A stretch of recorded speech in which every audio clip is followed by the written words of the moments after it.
Hello, 7th graders. Thanks for joining me today for 4.2. In this lesson, we will be discussing slope. For our learning target today, we have I can describe how to find the slope of a line using 2 points and tables. All right, to start off with our key idea, this is pretty important key idea, and slope is a pretty big idea. Slope is, in most simplest terms, the way I can describe it is the steepness of a line. It's how steep a line is. If I can relate steepness to anything, it would be to like stairs. I'm sure if you've ever been in like an old farmhouse, you've gone up stairs that are like super steep. It's almost like climbing a ladder. Whereas nowadays, in homes, you have stairs that are a little bit more gradual and a little bit easier, and the slope is not quite as steep as what they used to be. And the book definition of slope is, it says the slope m, a lot of times slope is, we give it the letter m for whatever reason, of a line is the ratio of the change in the y, which is also called the rise, to the change in the x, which is also called the run, between any 2 points, x1, y1, and x2, y2, on the line. So in this case, here's our line. My first point is right here, so that's why they call it x1, y1, and the second point is here, so that's why they give it the 2, x2, y2. And we're really trying to see what's the ratio of my rise to my run. And that's very specific. The rise is always on top and the run is always on bottom. It's always the change in y. This triangle is delta, which means change. The change in y over the change in x. Always, always, always. If you mess that up, you get a wrong slope. It has to be y over x. And there's lots of different ways to find that. Like to show you here, you can subtract your y2 from your y1. It's just the difference. And it's the same with your x's. You could subtract your x2 and your x1, and then you could write that as a fraction, and that would be your slope. So again, when we find slope, we're just trying to find the rate of change, essentially. How fast is that line rising, and how steep is that line? Okay, and the way we find that is we take our change in y over our change in x. I'm going to draw a little something to help you remember different kinds of slopes. It might be a little bit creepy, but it's always helped me remember it. And this is called Mr. Slope Guy. He might look a little scary, but you'll see in a second. So the first thing I'm going to draw is Mr. Slope Guy's left eye. In his left eye is a positive symbol. And positive slopes always increase from left to right, like here in this example. And next I'm going to draw Mr. Slope Guy's other eye. It's going to be a negative symbol. And negative lines always go down or decrease from left to right. So you can see these are his eyes, and the lines represent his eyebrows. If you ever have a situation where you have a line going straight up and down, we call that undefined. So I remember that by drawing this U. Stands for undefined for the straight up and down line. Let me write it out as well. Undefined. And if you ever have a straight across line, a straight horizontal line, your slope is 0. And that's represented by his cheeks. So you can kind of see why he's called Mr. Slope Guy, but we've got 4 different lines represented. positive line, a negative line, a vertical line, which is undefined, and a straight horizontal line, which has a slope of 0. Okay. So as you can see by just this page you're looking at, there are a ton of different ways to think about and describe slope or steepness of a line. And I think you'll start to see there's lots of real-life examples that we can apply to this as well. So let's check out some examples to see what we're actually going to be looking for. The directions say to describe the slope of the line and then find the slope. So when they say describe it, they're saying, is it a positive slope or a negative slope? Okay, and the way you tell is by going left to right. Is my line increasing or decreasing? All right, my line is increasing, so I have a positive slope. And then I need to find the slope. Well, it's how steep is this line from one point to another? And notice they have the dots picked out for you already. And the reason that they chose them is because they're at nice whole number locations. You could pick this point on the line, but it's not a very nice whole number. We'd have to kind of guess. We'd say it's like at -1 and maybe a half and up a half. We can't be too sure. So the reason that the book had chose these 2 points for you was because they're nice. They're nice locations. They don't have any decimals associated with them. So remember, when you're finding the slope, it's the change in y over the change in your x. Okay. Well, fortunately for us, they've already counted the changes in the x and the changes in the y. If I were to start at this point here, the change in the x, they counted 1, 2, 3, 4, 5, 6 spots for us. So the change in the x would go in the denominator. It is 6. And the change in the y, well, they went up 5, so it would be 5. So my slope would be 5, 6. For every 5 I go up, I go 6 to the right. And you could keep doing that, up 5 and right 6 and up 5 and right 6, and you would stay on this line. Okay. Now, I do want to point one thing out to you here, is that I found this answer by looking at the graph. But what if you were just given the points? So it says, so what if it would say something like, find the slope of the line that has the points 3, 4, and -3, -1. Well, remember before, up in our key idea, it said you can use those points and just subtract them to find the difference between each of those points. Okay, let's call my first point x1 and y1, and my second point x2 and y2. You could call this one x2, y2, and this one x1, y1. It actually doesn't even matter. And I could show you that too. But let's find the difference. Let's subtract y2 minus y1. Okay, my y2 value is -1 minus my y1 value, which is 4, over x2 minus x1. x2 is -3 minus x1 is 3. Let's see what we get. -1 minus 4, I'm going to change my subtraction to addition, and the next to its opposite. -4 plus, or -1 plus -4 would give me -5, over -3 minus 3, change subtraction to addition, and the next to its opposite. So -3 plus -3 would give me -6. You might be saying, wait a second, Mr. Gills. This is down 5 and left 6.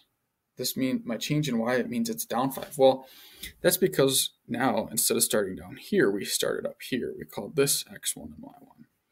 So if I wanted to go from this point to this point, I would go down 5,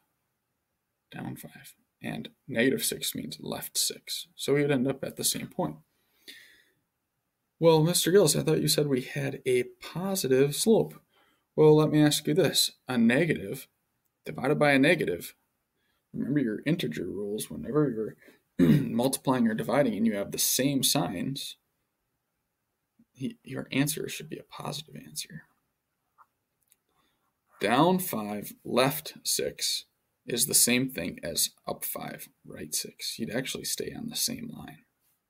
Okay, so it actually is the same exact slope when we did y2 minus y1 over x2 minus x1.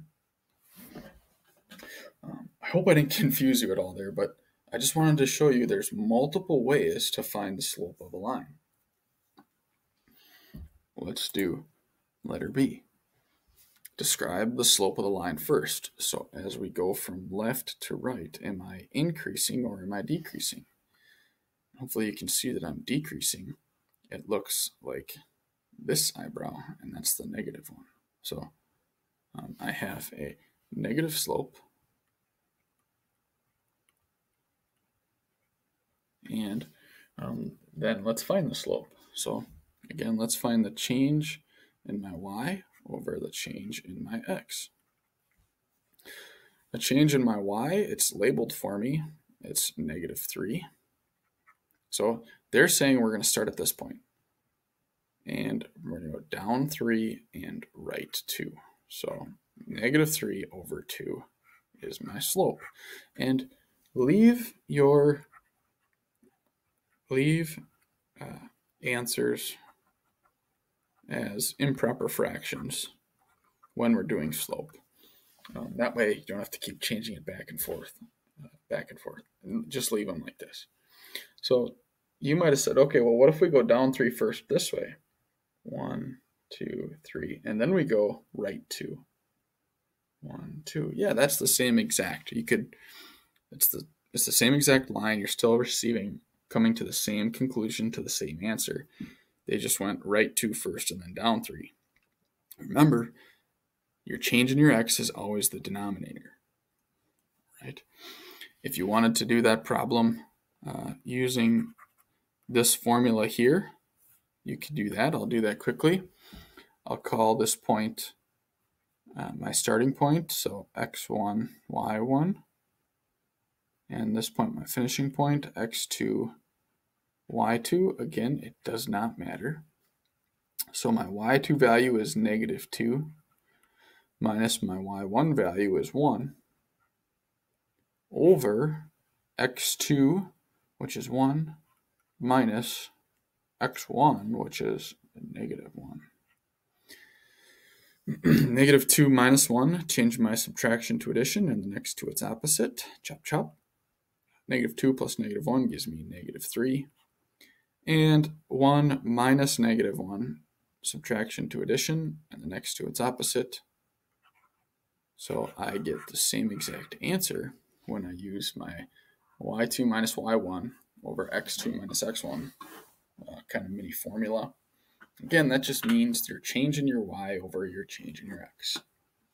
And that's how steep this line is. All right, please pause the video now to try to find the slopes of these three on your own.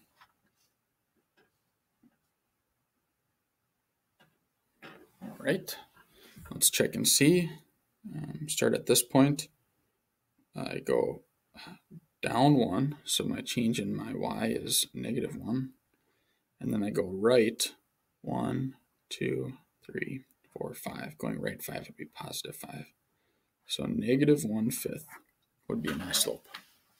And remember, you can write this negative either with this one or with the 5, because say, for example, if you started at this point, you would be going up 1 and left 1, 2, 3, 4, 5, which would be negative 5.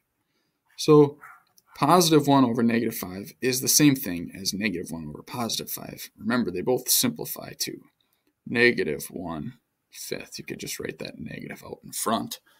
and it applies to either the numerator or the denominator, it's the same thing. Just need to make sure that you have a negative slope because this line is falling from left to right.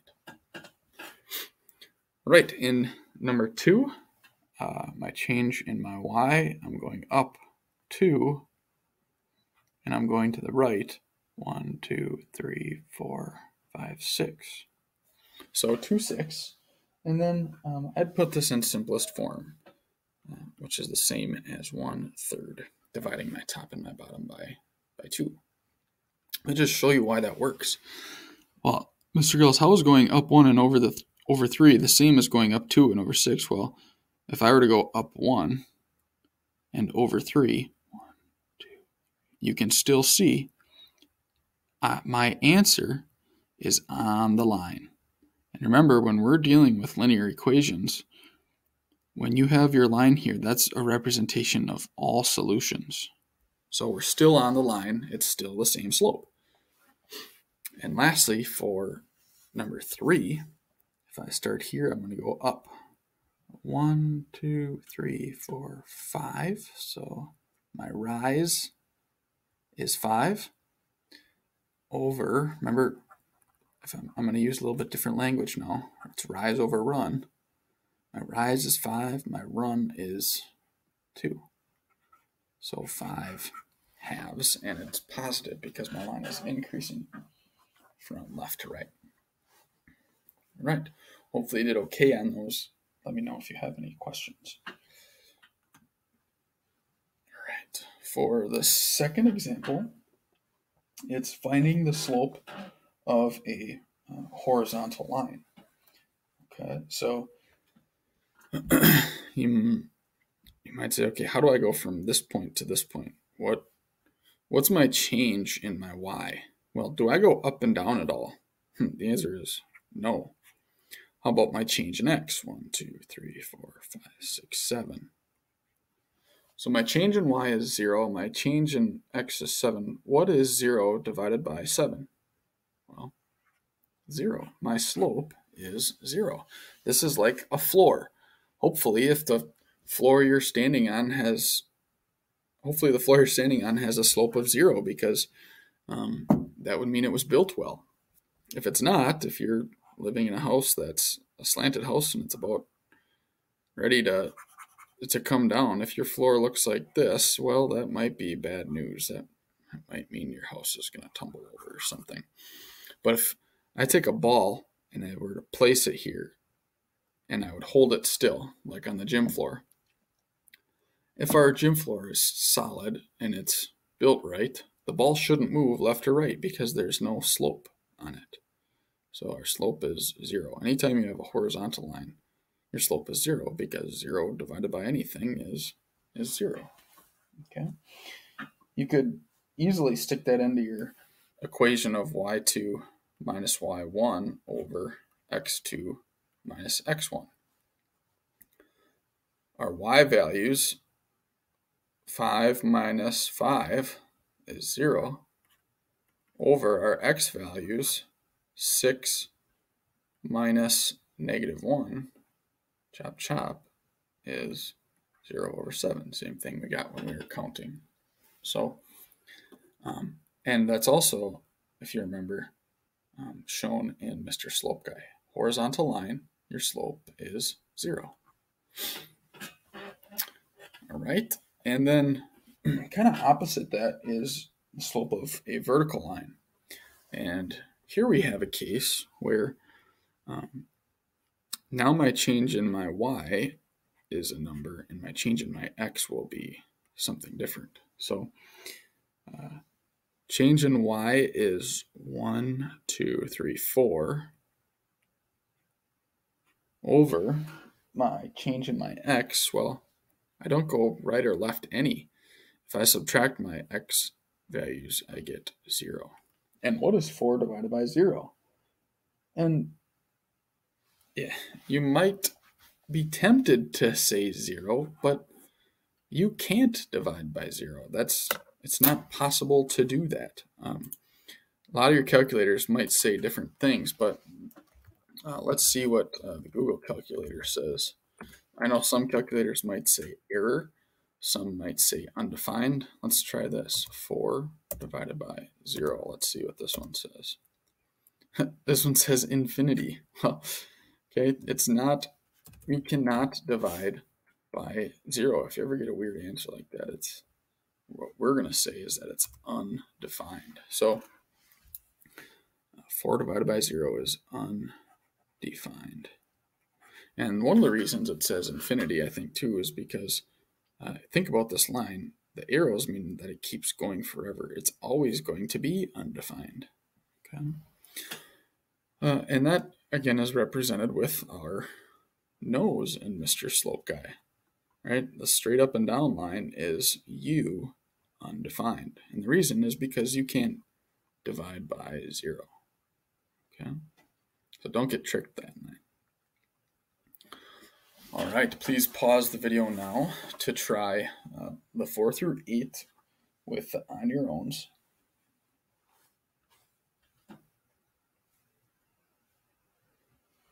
Okay, hopefully you came up with these answers for slopes. The first two for 4 and 5 are 0. They are horizontal lines. 6 and 7 are both undefined. They are vertical lines. And then it says, how do you know that the slope of every horizontal line is 0? And how do you know that the slope of every vertical line is undefined? Well, because the change in y is 0. When you have a horizontal line, your change in y is 0. It doesn't rise at all, so it's always going to be 0. And likewise for the slope of a vertical line. That's because the change in x is 0. Change in x is always going to be 0. All right, we have our last example of the day and the last on your own. And then there's just a quick summary that recaps everything. So hang in there, we're almost done. I know this one's a little bit lengthier, but slope can be a little bit complex. So for example 4, it says the points in the table lie on a line. So if I were to graph each x and each y, right, this is like a coordinate pair, 1, 8. I'm envisioning something like this, over 1, up 8, over 4, up 6, over 7, up 4, over 10, up 2. You can see my line is starting to decrease. It might look more like this. Okay. These are just ordered pairs. When x is 1, y is 8. 1, 8. When x is 4, y is 6. So it's as my x is getting bigger, as my x is getting bigger, my y is actually decreasing. As I go more to the right, my y values start to decrease. It says, how can you find the slope of the line from the table? And then what is the slope? Well, remember that a slope is the change in our y, over the change in our x, the change in the rise over the change in the run. What's actually kind of nice is you can pick any point, and as long as it corresponds to the same the same coordinate point here, the same ordered pair, it will work. So for example, I'm going to call this first one x1, and that corresponds with this y1. 1, 8 is the ordered pair.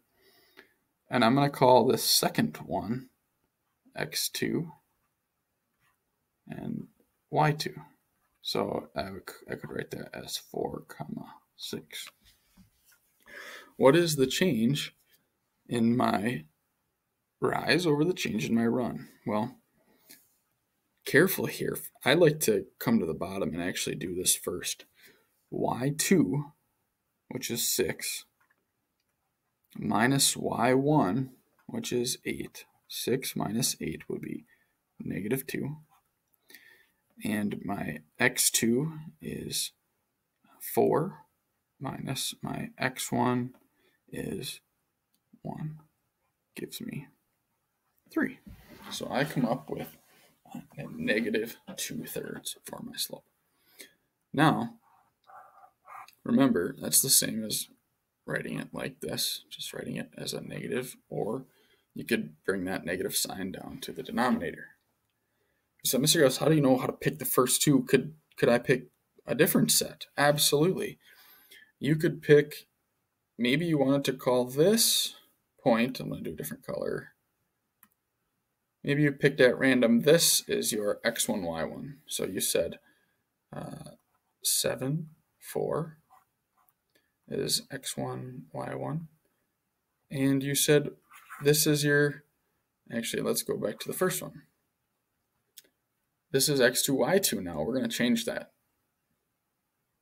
So I'm just testing it to see if this theory works. So now I have 1, 8. Is this the same? Is that going to give me the same slope? Okay, well, let's check and see. x2, y2. y2 minus y1, 8 minus 4 would give me 4. x2 minus x1, 1 minus 7 would be negative 6. Simplify, divide each by 2 would be 2/3. Keep this negative, which is the same thing as negative 2/3. So yeah, we get the same exact thing. So what I'm telling you is you can pick, and I might write this down, pick any two ordered pairs. Doesn't matter, okay? Because they're all, each one of those ordered pairs is on this line. They'll all give you the same answer. Okay, go ahead and try that now on your own for numbers 9 and 10. Please pause the video now. Okay, for number 9, hopefully you come up with 3/2. And for number 10, you come up with -2. Maybe you came up with -2/1. Remember, these are the same exact thing. Lastly, a summary for you. These are the same as I did with the Mr. Slope guy, but just a nice little reminder there for reference if you need to check it out. All right, that does it for slope and 4.2. Please let me know if you have more questions, and I'll do my best to help. I will see you guys next time.